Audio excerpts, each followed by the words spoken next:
তো আমরা শিখব ডেট অ্যান্ড টাইম ফাংশন। তো ডেট অ্যান্ড টাইম ফাংশন মূলত আমরা যখন কোনো একটা প্যানেল বা কোনো একটা ডকুমেন্ট তৈরি করি, যেখানে আমাদের ডেট এবং টাইম বসাইতে হয়, তখন আমরা ডেট এবং টাইম ফাংশন ব্যবহার করে থাকি।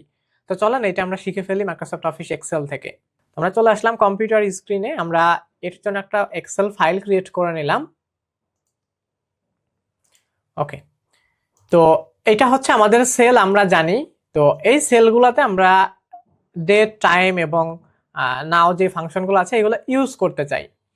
তো আমি চাচ্ছি যে আমাদের আজকের যে ডেটটা এটা আমি এখানে বসাইতে, তখন আমাদের একটা ফর্মুলা হচ্ছে আমরা ইকুয়াল দিব, দিয়ে এখানে জাস্ট লিখবো টুডে। টুডে লেখার পরে আমরা ফার্স্ট ব্র্যাকেট দিব এবং ক্লোজ করে দিব একই সাথে।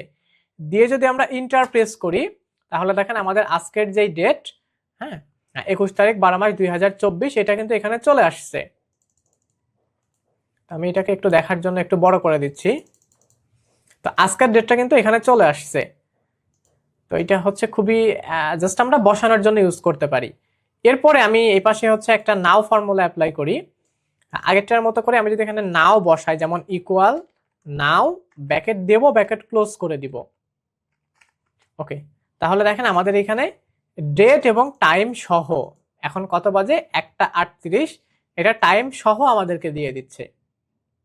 তো টুডে ফাংশন থেকে আমরা স্পেসিফিক একটা ডেট, আজকের ডেট বসাইতে পারি। নাও থেকে আমরা একই সাথে ডেট এবং টাইম বসাইতে পারি।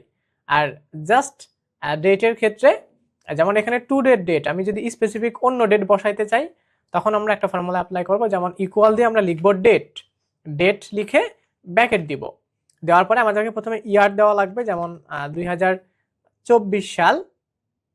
এবার আমাদেরকে মান্থ দেওয়া লাগবে 12 মাস, এবং আজকে হচ্ছে 21। দেন আমরা কি করলাম, ব্র্যাকেট ক্লোজ করে দিলাম। তো এখানে দেখেন আমাদেরকে এই ডেটটা কিন্তু অটোমেটিক্যালি চলে আসে। এবং আমরা টেক্সটের যে ফাংশন জানি, যে আমরা যদি হোম প্যানেলে আসি, তো এখানে যে ডেট একটা অপশন আছে, ডেট এবং টাইম, এখান থেকে আমরা বলেছিলাম যে আমাদের ডেট টাইম এগুলো আমরা বেশি ইউজ করি। এখান থেকে কিন্তু আমি এই যে একটা ডেট প্লেস করলাম, এই ডেটটাকে চাইলে হচ্ছে শর্ট ডেট, অর্থাৎ এখন যেরকম আছে, অথবা আমি চাইলে কিন্তু লং ডেট, অর্থাৎ এখানে ডেট, এটা ডিসেম্বর মাসটা এবং কত তারিখ এটা সহ দেখাচ্ছে, এভাবে কিন্তু আমরা চাইলে এটাকে প্লেস করতে পারি। তো আমরা এখান থেকে মূলত টাইম অ্যান্ড ডেট ফাংশন থেকে আজকের ডেট কিভাবে বসাইতে হয়, আমরা জাস্ট ইকুয়াল দিব, টুডে লিখবো, ব্র্যাকেট দেব, ব্র্যাকেট ক্লোজ করব, আজকের ডেট চলে আসবে।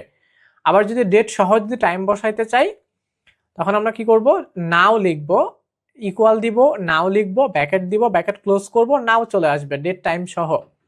আবার যদি স্পেসিফিক ডেট বসাইতে চাই, তখন আমরা ডেট ইকুয়াল দিব, ডেট লিখবো, দেন ইয়ার, মান্থ, দেন হচ্ছে ডেট, এবং আমাদের নাম্বার প্যানেল থেকে আমরা এটাকে নিজের মতো করে মডিফাই করে নিতে পারবো। তো আমরা যখন লিস্টিং করি, বিশেষ করে যে লিস্টিংগুলোর ক্ষেত্রে টাইম এবং ডেট ম্যানেজমেন্ট করার প্রয়োজন হয়, তখন আমরা এই তিনটা ফাংশন পাশাপাশি এই যে নাম্বার যে প্যানেলটা আছে, এই প্যানেলটাকে ইউজ করে থাকি। তো এই ফাংশনগুলোর সাথে আপনারা এই নাম্বার প্যানেলটাকে মিক্সড করে শিখবেন, তাহলে এটা অনেক বেশি হেল্পফুল হবে। আজকে এই পর্যন্তই, দেখা হচ্ছে আগামী ক্লাসে।